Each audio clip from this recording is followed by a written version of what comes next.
नमस्ते छात्रों, भाषा ज्ञान की इस कक्षा में आज हम लोग यमक अलंकार को समझने की कोशिश करेंगे। यमक अलंकार को समझने के लिए सबसे पहले कुछ उदाहरणों पर विचार करते हैं। तो आइए कुछ पंक्तियों को देखते हैं। पहली पंक्ति है, तीन बेर खाती थीं वे तीन बेर खाती हैं।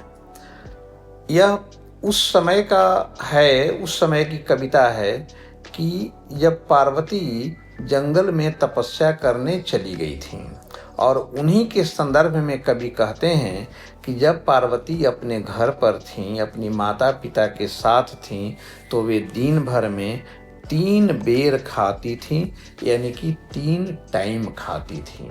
बेर का यहाँ मतलब है टाइम। लेकिन वही पार्वती जब जंगल में तपस्या करने चली जाती हैं तो वहाँ पर केवल 3 बेर खाती है, यानी बैर का 3 फल खा करके रह जाती है। तो यहाँ पर विचारणीय बात ये है कि इस पंक्ति में बेर शब्द का 2 बार प्रयोग हुआ है और दोनों बार अर्थ अलग अलग है। एक बेर का अर्थ है बार और एक बेर का अर्थ है एक प्रकार का फल, यानी कि बैर। और यही स्थिति जहाँ पर बनती है वहाँ पर एक विशेष अलंकार, जिसको कि यमक अलंकार हम कहते हैं, यमक अलंकार बनता है। दूसरा उदाहरण देखते हैं। काली घटा का घमंड घटा।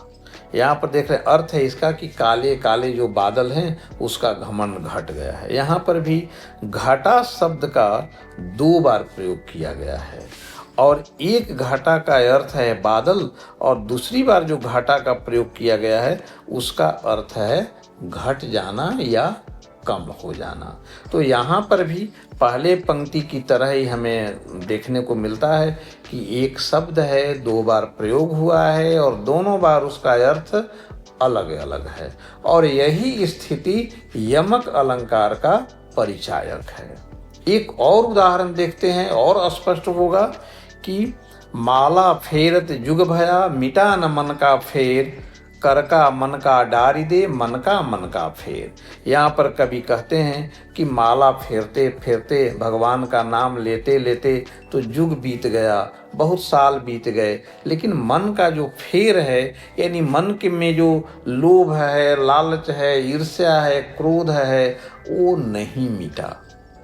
तो इसलिए कवि अब सलाह देते हैं कि इसलिए कर का मन का, यानी हाथ का माला डारी दे, यानी त्याग दीजिए, और मन का जो माला है, मन का जो हृदय का जो माला है, यानी हृदय में जो विकार है उसको भगाने का प्रयास करिए। तो यह तो अर्थ है, लेकिन शब्द का जो चमत्कार है वो देखिए कि मन का शब्द का 2 बार प्रयोग हुआ है। अब यहाँ पर एक मन का अर्थ है हृदय का और एक मन का अर्थ है माला।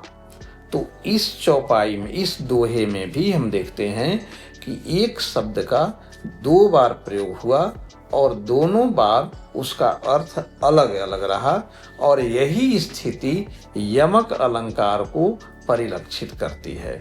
तो इस तरह से अब बताने की जरूरत नहीं है, आप यमक अलंकार की परिभाषा समझ गए होंगे कि जब एक शब्द का प्रयोग किसी कविता में, किसी पंक्ति में, जब एक शब्द का प्रयोग 2 बार होता है और दोनों बार उसके अर्थ अलग अलग होते हों, तब वहाँ पर यमक अलंकार होता है।